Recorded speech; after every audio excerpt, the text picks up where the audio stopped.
What's up, Soul Family? Coming at you with another collective reading. This time, the reading is going to be on Tankard. Oh, okay, nice one. With celebration, fun, enjoyment. So maybe you have some kind of party, festival, maybe some kind of like award ceremony or something coming up. And we're going to be looking into the nature of what that is. As always, if you're looking for a one-on-one reading, you can directly message me or do so with the link in the bio. The first reading is $20 for up to 20 minutes. You can ask whatever question, or I can see what comes out.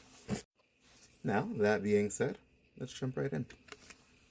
So we have Scales with Keep Your Life in Balance. Money Path. A path of money is waiting for you to find it. And then we have Hat with You Will Be Playing a Different Role. So already I'm feeling like you are about to get some kind of promotion and you're going to be celebrating it. Or there's going to be some kind of shift like in your employment or something that you're doing, and it's going to be just different from what you are used to or what you're expecting. And maybe this is a call to try and apply for something different than you're expecting, or to do something different and see how things work out. There's so many times where somebody applies for something that they feel is so wildly outside of their realm of experience, and then they manage to basically, they get the job that they're not really expecting. So you'd be so surprised what sometimes just doing something does. And then we have Death. So there's definitely going to be some kind of huge change and shift heading your way in some capacity. The Death card doesn't come out like for anything minor, so it doesn't always have to be a bad thing, though.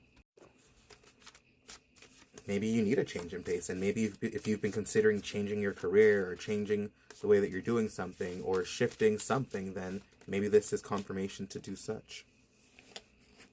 And then we have the Six of Wands with the Ace of Wands. So this definitely gives me the energy of following like what you're passionate about and like what you're good at. Like both of these cards, so both the Ace of Wands, one has to do with like passion and creativity, yeah.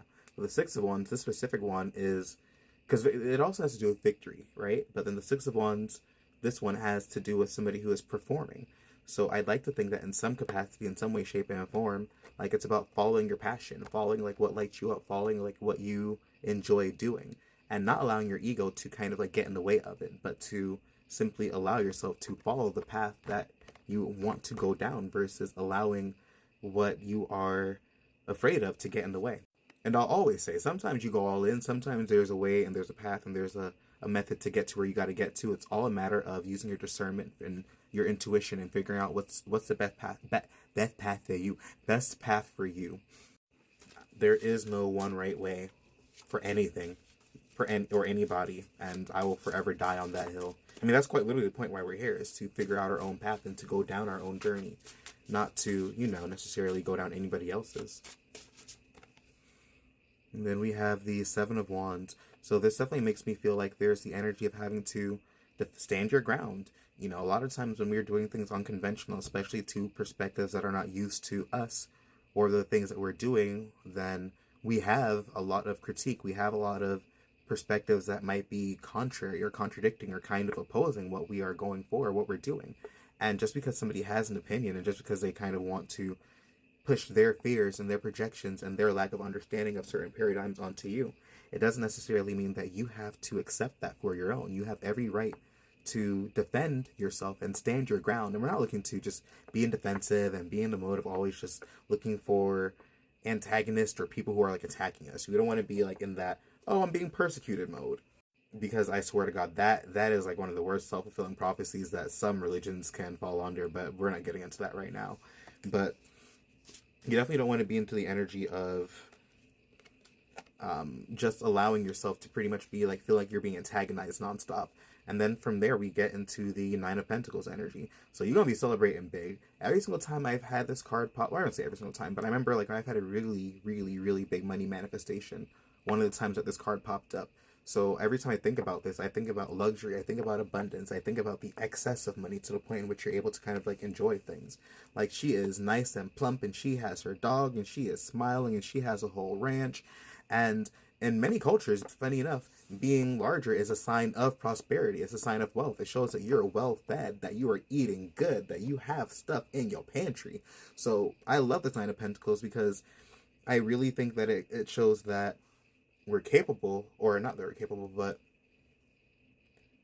the life that we have, or the life that we're desiring, is capable of being experienced, and there's nothing wrong with living in luxury. There's nothing wrong with like sitting and basking in, and not this Nine of Pentacles, the Nine of Pentacles in general has the energy of enjoying luxury and enjoying that kind of bougie energy, enjoying the fruits of your labor, especially because the Nine of Pentacles has like the energy of somebody who's self-made or put energy and time into themselves to create that abundance.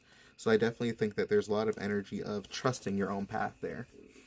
And then we have the Ace of Swords.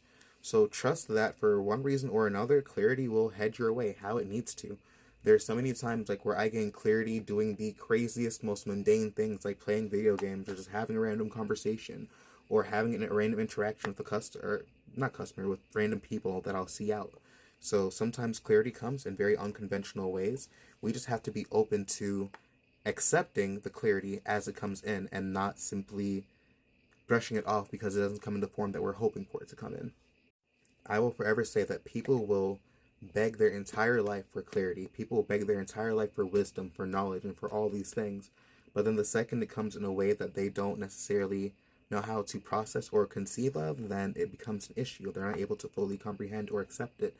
And I think that is like one of the biggest weaknesses of the human ego or of the human experience is not allowing ourselves to receive clarity because it doesn't come in the way that we are hoping to receive it. And sometimes that's because our mind and our being is not ready to expand in that direction, and because it deems that information as simply unsafe territory to even engage with. But it's always important to challenge ourselves to try our best to open up our perspectives to the best of our ability and open up our minds to the potential for clarity coming in a way that we're not expecting. So, that being said, peace and blessings, and I'll catch you guys in the next reading.